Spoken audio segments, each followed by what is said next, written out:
रखा हौसला वो मंजर भी आएगा, प्यासे के पास चलकर खुद समंदर भी आएगा, तो थक कर ना बैठ आए मंजिल के मुसाफिर, मंजिल भी मिलेगी और मिलने का मजा भी आएगा। तो नमस्कार साथियों, मैं अनूप सर आप सभी का अपने परिवार एपीएस रॉयल क्लासेस में दिल खोल कर स्वागत करता हूं। दोस्त, हम उम्मीद करते हैं कि आपने पिछला वाला वीडियो अच्छे से कवर किया होगा। पिछला चैप्टर को हमने अच्छे से कंप्लीट किया था, उसको आपने अच्छे से नोट्स बनाया होगा और अच्छे से कवर किया होगा। अगर कोई डाउट हो तो फटाफट कमेंट करिएगा, और नहीं तो अपने हम नेक्स्ट टॉपिक की बात करते हैं। आज का हमारा टॉपिक होगा भाई एसिड बेस एंड साल्ट।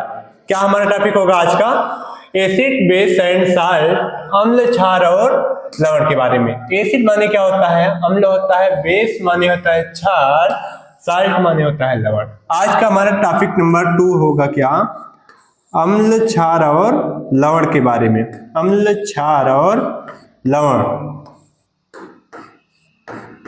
अम्ल क्षार और लवण के बारे में आज हम चर्चा करेंगे और अच्छे तरीके से बेसिक से लेके एडवांस तक की जानकारी को समझेंगे, कवर करेंगे। आज का यह क्लास आपके लिए बेहद फायदेमंद होने वाला है। बोर्ड एग्जाम की दृष्टि से बहुत इंपॉर्टेंट होता है। इससे बहुत सारे क्वेश्चंस बनते हैं। आप लास्ट तक रुके रहेंगे, टिके रहेंगे, तो मेरे दोस्त इस बात की गारंटी है कि आपको कहीं भटकने की जरूरत नहीं पड़ेगी। आइए उम्मीद के साथ अपनी क्लास को स्टार्ट करते हैं।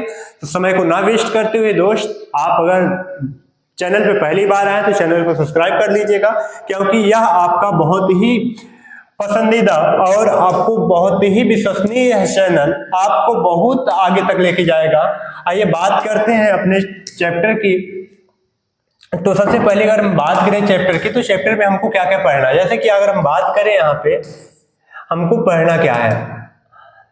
अम्ल क्षार और लवण पहचानेंगे कैसे, परिभाषा क्या होती है, इसके एग्जाम्पल्स क्या हो सकते हैं, इसको कैसे जानेंगे कि कोई अम्ल है, कोई क्षार है, कोई लवण है, इसको हम जानेंगे कैसे, पहचानेंगे कैसे।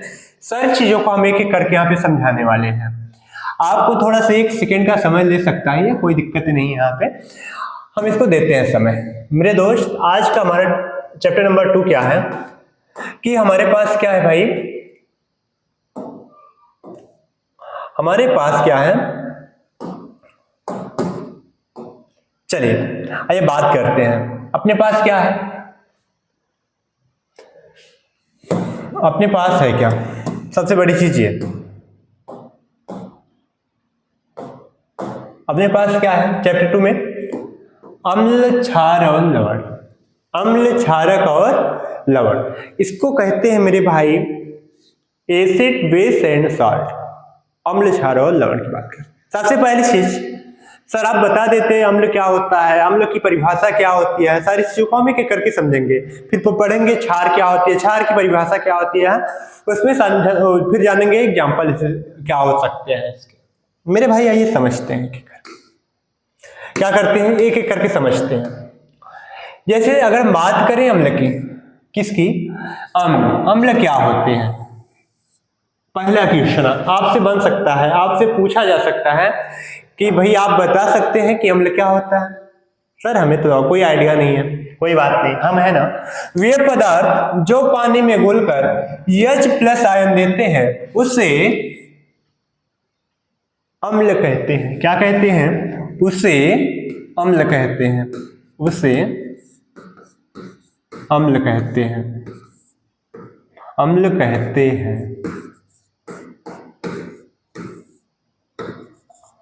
सर एग्जाम्पल बता देते तो और मजा आ जाता। सर एग्जाम्पल बता देते तो और मजा आ जाता। मेरे भाई एग्जाम्पल क्या होता है? जैसे HCl, HCl को कहा जाता है हाइड्रोक्लोरिक अम्ल। ये आपके पास क्या है? हाइड्रोक्लोरिक अम्ल। ये क्या है आपके पास? H2SO4, इसको कहा जाता है सल्फ्यूरिक अम्ल। और एक आपके पास क्या है? HNO3। HNO3 को हम लोग क्या कहते हैं भाई? HNO3 को क्या कहते हैं? Nitric acid. सबसे खतरनाक होता है HNO3। क्या होता है? सबसे खतरनाक होता है। तो कोई अम्ल क्या हो, कौन सा होता है? HNO3। HNO3 जो होता है बहुत ही खतरनाक होता है। हम सभी के बीच में कभी कभी देखिए आते हैं ना, तो सोना चांदी साफ करने वाले, वो क्या करते हैं? सोने चांदी को किसी एसिड में डालते हैं तो कुछ सोने चांदी की मात्रा को अपने उस एसिड के माध्यम से सोने चांदी की कुछ मात्रा को काट लेते हैं, तो उससे उनका फायदा हो जाता है। वो फ्री में साफ करने के लिए आते हैं। गांव गांव में या तो 10-20-50 रुपए लेके चांदी सोने को साफ करते हैं। उसमें हम लोगों को फराड के रूप में ठग लिया जाता है। बहुत सारी माताओं बहनों को ठगा जा चुका है। अब तो बहुत कम आते हैं, पहले बहुत सारे लोग आते थे सोना और चांदी को साफ करने के लिए। बहुत सारी हमारी माताएं और बहनें सोना और चांदी को साफ कराती थी। तो इससे क्या होता था कि उनको बहुत सारा नुकसान झेलना पड़ जाता था। तो दोस्त, इसको आप स्क्रीनशॉट करना चाहें तो कर सकते हैं। चलिए आइए नेक्स्ट बात करते हैं। आपको हमने क्या बताया अभी हमने बताया कि अम्ल कितने कौन कौन से बहुत खतरनाक होते हैं। HNO3 HCl अम्ल, जिसके ऊपर ही पड़ जाते हैं ना दोस्त, उसका आकार, रंग रूप, आकार चेंज कर देते हैं। ये बहुत ही खतरनाक होते हैं ये सब। चलिए आइए बात करते हैं। इसको आपने स्क्रीनशॉट कर लिया होगा। अब हम बात करते हैं नेक्स्ट। अच्छा सर, आप बता देते थोड़ा सा। अच्छा सर, अम्ल होते कैसे हैं, इनकी क्या प्रॉपर्टीज होती हैं, इनके गुण क्या क्या होते हैं। पहली चीज मेरे भाई, अम्ल स्वाद में खट्टा होता है। अम्ल स्वाद में कैसा होता है? खट्टा होता है। यह नीले लिटमस को क्या करता है? लाल कर देता है।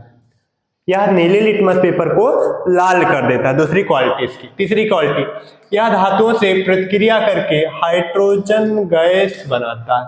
या किसी भी धातु से क्रिया करके क्या बनाता है?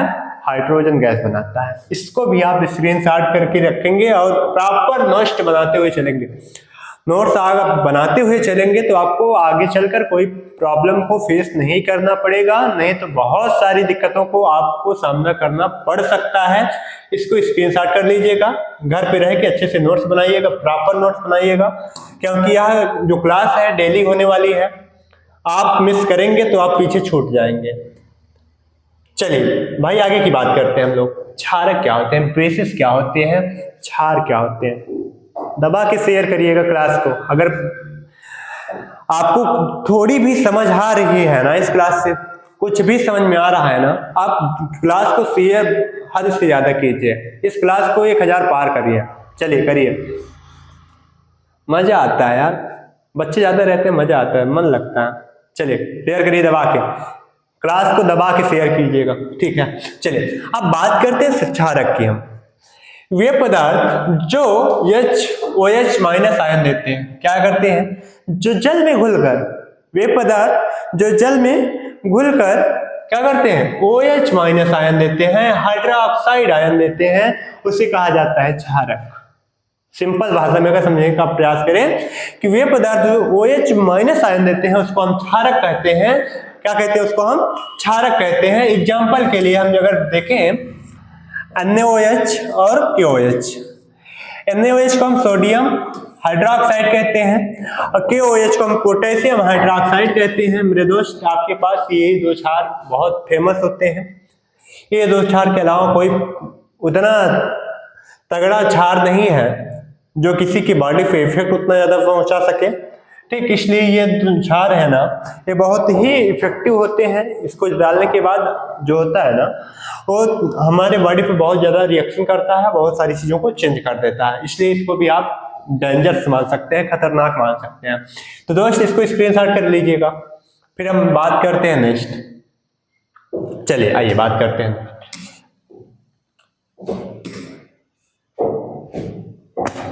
आइए बात करते हैं क्षार क्या होते हैं, एल्कली क्या होते हैं।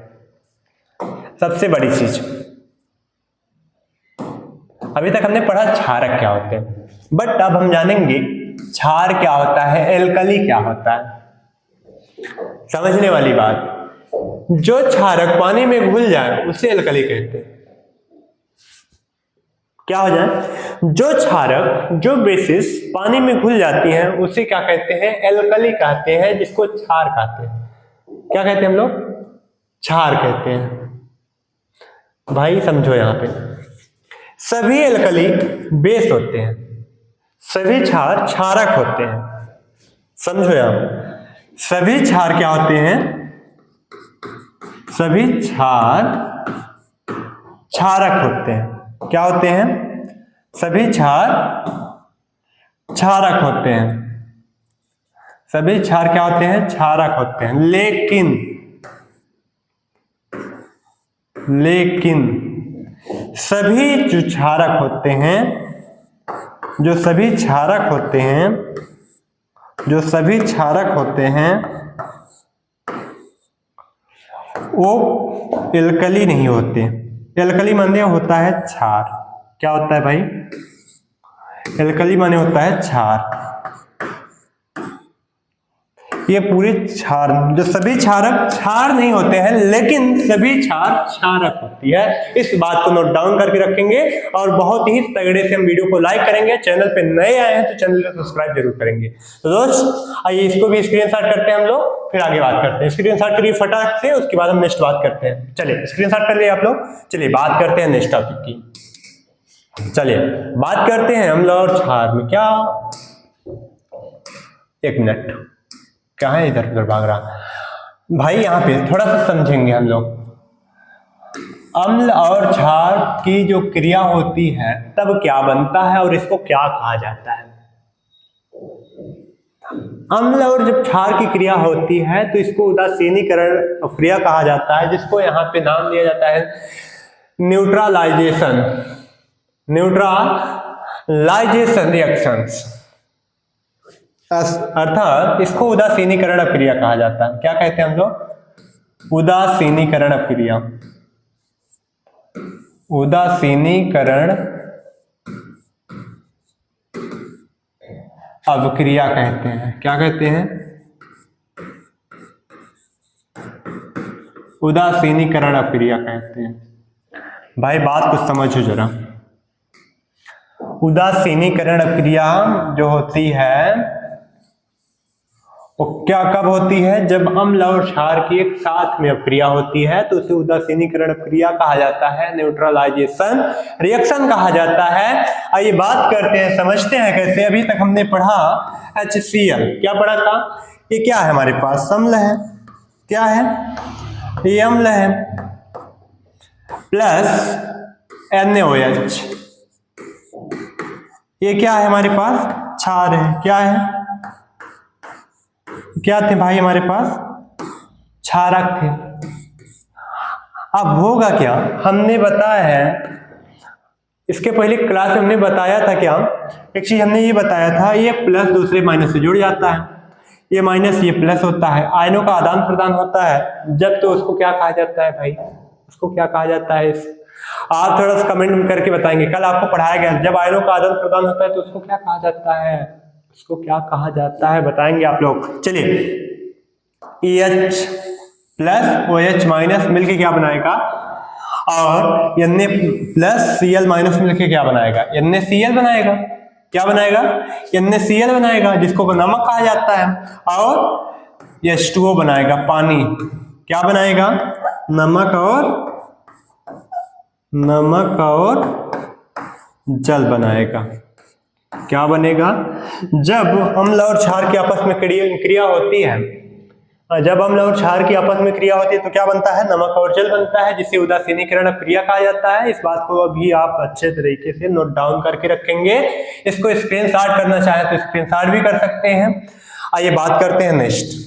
अपने नेक्स्ट टॉपिक की बात करें, अगर अपना नेक्स्ट टॉपिक क्या होगा? पीएच स्केल क्या होती है? पीएच वैल्यू हम कैसे फाइंड करते हैं? पीएच मान क्या क्या होता है? कैसे हमको पता होता है कि पीएच मान कब हमारा अम्लीय होगा, कब क्षारीय होगा, कब उदासीन होगा? ये तीन चीज आपको पता होना बहुत जरूरी है। जिसका पीएच मान 0 से लेके 6 के बीच में है, जिसका पीएच मान 0 से 6 के बीच में है, वो क्या है? अम्लीय है। कैसा है? अम्लीय है, अम्ल में है। जिसका पीएच मान 0 से लेकर 0, 1, 2, 3, 4, 5, 6 तक जिसका पीएच मान आता है वो कैसा होता है? अम्लीय होता है। और 7 पे जो होता है वो न्यूट्रल हो जाता है। कैसा हो जाता है? पीएच मान 7 होता है वो उदासीन होता है। क्या होता है? उदासीन होता है। 7 के पहले 0 से 6 तक हमारे पास अम्लीय होता है और 7 जिसका होता है वो उदासीन होता है। और आगे की बात करते हैं। लेकिन 8 से लेकर 14 के बीच में जो भी एलिमेंट्स आते हैं, जिसका जो मान आता है उसका पीएच मान क्षारीय होता है। कैसा होता है? क्षारीय होता है। कैसा होता है भाई? क्या कह रहा है? अगर पीएच वैल्यू जितना ही कम होगा अम्ल उतना ही खतरनाक होगा। पीएच मान जितना कम होगा उतना ही शक्तिशाली होगा, और पीएच वैल्यू जितना अधिक होगा क्षार उतना ज्यादा मजबूत होगा। अगर पीएच मान ज्यादा है तो क्षार ज्यादा मजबूत होगा, पीएच मान कम है तो अम्ल ज्यादा मजबूत होगा। इस बात को भी नोट डाउन करके रखेंगे आप लोग। पीएच मान कम, अम्ल ज्यादा मजबूत। मजबूत का मतलब ज्यादा खतरनाक।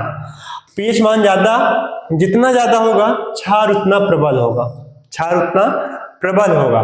तो मेरे दोस्त इस तरीके से इसको भी स्क्रीनशॉट कर लीजिए आप। आगे की बात करें अगर हम यहाँ पे, चलिए आगे की हम नेक्स्ट बात करें यहाँ पे, तो हमारे पास आता है रोजमर्रा में पीएच वैल्यू का महत्व। आइए बात करते हैं कि हमारे जीवन में, हमारे दैनिक जीवन में पीएच का क्या महत्व है। जैसे पेट में जो HCl होता है, हाइड्रोक्लोरिक अम्ल होता है, उसका काम क्या होता है? भोजन को पचाना। वो भोजन को पचाता है। क्या करता है? भोजन को पचाता है। और तो डीके, इसमें क्या होता है? इसमें पीएच कम होने से क्या हो जाता है? हमारे दांत कमजोर पड़ जाते हैं। क्या हो जाते हैं? दांत हमारे पास वो कमजोर पड़ जाते हैं। सॉइल पीएच ये क्या होता है खेती के लिए? सॉइल मतलब, सॉइल माने क्या होता है मेरे भाई? अब बताएंगे ना, सॉइल क्या होती है? सॉइल बताएंगे आप लोग। खेती के लिए बहुत ही महत्वपूर्ण होती है सॉइल पीएच जो होती है, खेती करने के लिए बहुत इंपॉर्टेंट होती है। अब इसको भी नोट डाउन करके रखेंगे। आइए बात करते हैं नेक्स्ट। अब बात करते हैं नेक्स्ट, अपने पास है अम्लों की ताकत। अम्लों की ताकत क्या होती है? Strength of acids, strong acid पूरी तरह क्या होते हैं?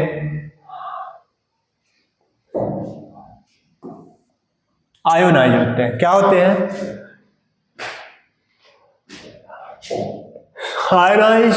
वीक एसिड्स क्या होते हैं? थोड़ी से कम आयोनाइज होते हैं, कम आयनों वाले होते हैं। इसमें क्या होते हैं? जो स्ट्रॉन्ग एसिड होते हैं उसमें बहुत सारे आयन्स होते हैं, लेकिन जो वीक एसिड्स होते हैं, जो दुर्बल दुर्बल अम्ल होते हैं, इसको कहा जाता है प्रबल अम्ल। इसको कहते हैं हम लोग प्रबल अम्ल, और इसको कहते हैं हम लोग दुर्बल अम्ल। दुर्बल अम्ल जो होते हैं क्या होते हैं? उसमें जो आयनों की मात्रा होती है वो कम मात्रा में होती है, लेकिन जो प्रबल अम्ल होते हैं उसमें आयनों की संख्या अधिक मात्रा में होती है, पूरी तरह से आयनों से सुसज्जित होते हैं वो लोग। जैसे एग्जांपल के लिए अगर हम देखें, उदाहरण के लिए हमने बताया था अभी, जैसे कि स्ट्रॉन्ग जो हमारे पास अम्ल होते हैं, प्रबल अम्ल जो होते हैं HCl और HNO3, ये बहुत ही क्या होते हैं? खतरनाक होते हैं। और जो वीक अम्ल होते हैं, कमजोर या तो कह सकते हैं दुर्बल अम्ल होते हैं, जैसे एस्टिक एसिड जिसको सिरका कहा जाता है, CH3COOH,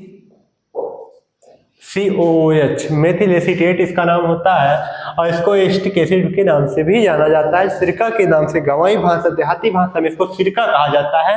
आप इसको भी नोट डाउन करके रखेंगे। इसको आप अगर स्क्रीनशॉट करना चाहें तो कर सकती हैं, कर लीजिएगा भाई, इसको स्क्रीनशॉट कर लीजिए।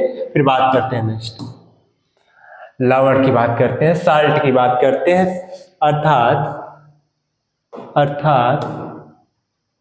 अर्थात मेरे भाई लवण क्या होते हैं? साल्ट क्या होते हैं? अम्ल और क्षार की प्रक्रिया से बनने वाले पदार्थ को लवण कहा जाता है। उदासीनीकरण क्रिया के दौरान जो प्रोडक्ट बनता है ना, उसे ही क्या कहते हैं हम लोग? लवण। उसमें बना था ना भाई, जैसे कि भी हमने बनाया था। कैसे? अभी हमने एक अपक्रिया लिया था, जैसे जब अम्ल और क्षार HCl प्लस NaOH, जब इसकी अपक्रिया होती है तो क्या बनता है? NaCl प्लस का जल। ये जो बनता है ना, यही नमक होता है। नमक को ही क्या कहा जाता है? साल्ट कहा जाता है। इसी को कहा जाता है लवण भी कहा जाता है। इस बात को भी नोट डाउन करके आप रखेंगे, अच्छे तरीके से आपको कवर अप मिलेगा। मेरे दोस्त, अम्ल और क्षार की क्रिया से जो बनते हैं, जो पदार्थ बनते हैं, उसको लवण कहा जाता है। इसकी डिफिनेशन आप लिख सकते हैं। अम्ल और क्षार की अपक्रिया से बनने वाले पदार्थ को लवण कहा जाता है। जैसे इसके एग्जाम्पल से पूछे तो नमक और कॉपर सल्फेट लिख सकते हैं, या तो इस तरीके से अपक्रिया करके भी आप दिखा सकते हैं। इसमें कोई डाउट नहीं होना चाहिए, नो डाउट्स। चलिए आइए बात करते हैं नेक्स्ट टॉपिक की। अपनी नेक्स्ट टॉपिक क्या है हमारे पास? लवणों के प्रकार। लवण कितने प्रकार के होते हैं आइए बात करते हैं। हमारे पास जैसे 3 प्रकार के यहाँ पे दिया गया है लवण। जैसे एक न्यूट्रल साल्ट होता है, एसिडिक होता है और बेसिक होता है ना। तो जैसे इसमें अगर देखा जाए अम्लीय लवण, क्षारीय लवण और उदासीन लवण। उदासीन में जैसे नमक, इसको हम लोग खा सकते हैं, लेकिन अम्लीय लवण को हम लोग अमोनियम क्लोराइड को हम लोग खा नहीं सकते हैं ना। बेसिक साल्ट जैसे कि यहाँ पे Na2 और CO2, जिसको कहा जाता है सोडियम कार्बोनेट। क्या कहते हैं इसको हम लोग? सोडियम कार्बोनेट कहा जाता है। इसका नाम अगर लिखना चाहें, सभी का नाम हम यहाँ पे लिख दे रहे हैं, आप लोग भी लिख लीजिएगा। सोडियम कार्बोनेट इसको कहते हैं हम लोग। इसको कहा जाता है सोडियम कार्बोनेट। इसको कहा जाता है अमोनियम क्लोराइड। क्या कहते हैं इसको हम लोग? Ammonium chloride. क्या कहते हैं मेरे भाई इसको? Ammonium chloride.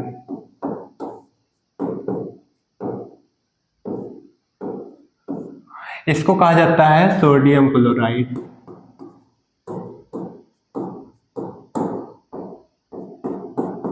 इस बात को भी आप नोट डाउन करके रखेंगे, ठीक, इस तरीके से। चलिए इसको भी स्क्रीनशॉट करेंगे आप लोग तो कर सकते हैं, स्क्रीनशॉट कर लीजिएगा आप लोग। चलिए फिर नेक्स्ट बात करते हैं, सभी लोग इतना कर लीजिएगा।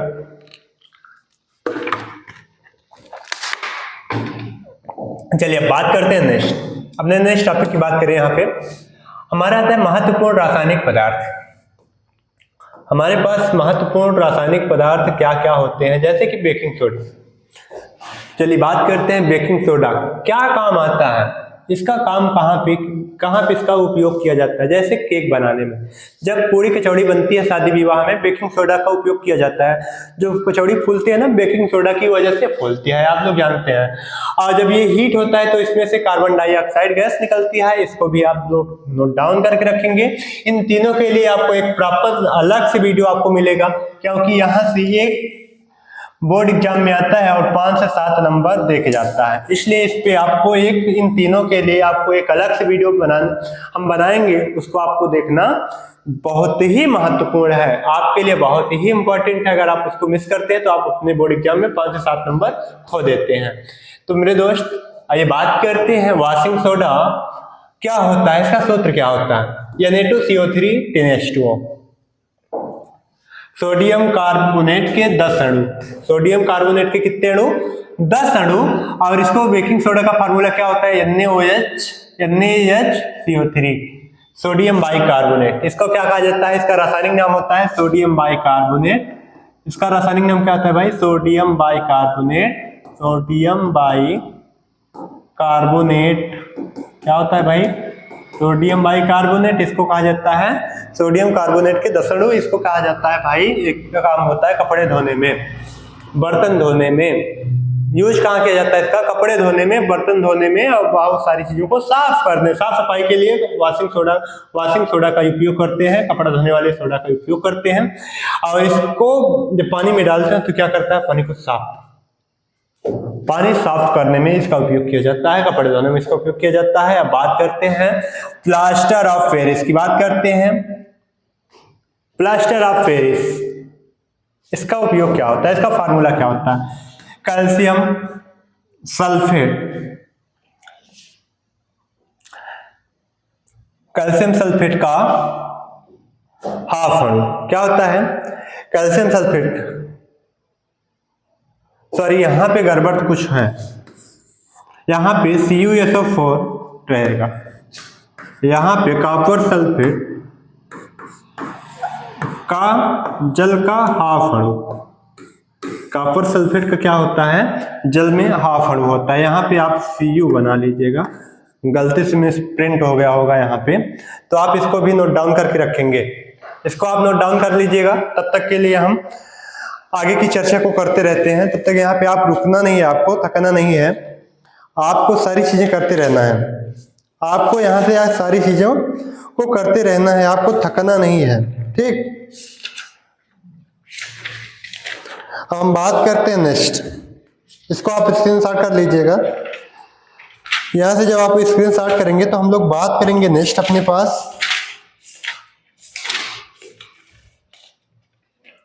चलिए आइए बात करते हैं नेक्स्ट अपने पास क्या है।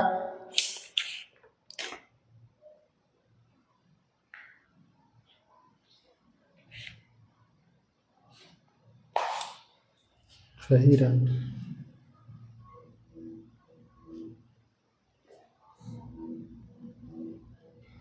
चलिए मेरे भाई, यहां से अगर बात करें यहाँ पे तो प्लास्टर ऑफ पेरिस का जो फार्मूला होता है, क्या होता है plaster of Paris?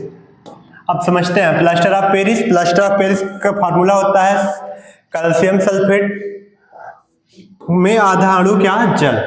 Calcium sulphate में क्या होता है? आधा अणु जल होता है। इसका उपयोग कहाँ किया जाता है? मूर्ति बनाने में। इसका उपयोग मूर्ति बनाने में किया जाता है और प्लास्टर बांधने में किया जाता है। जब हम लोगों की हड्डी उड्डी टूट जाते हैं ना, प्लास्टर करने के लिए काम किया जाता है। इस बात को भी आप नोट डाउन करके रखेंगे। चलिए इसको भी स्क्रीनशॉट कर लीजिएगा आप लोग। अब बात करते हैं नेक्स्ट अपने टॉपिक की, ब्लीचिंग पाउडर, जिसका फार्मूला होता है चलिए ब्लीचिंग पाउडर का फार्मूला क्या होता है? CaOCl2। चलिए बात करते हैं भाई, यहाँ पे इसका काम क्या होता है? ब्लीचिंग पाउडर क्या करता है? पानी को शुद्ध करने के लिए यूज किया जाता है।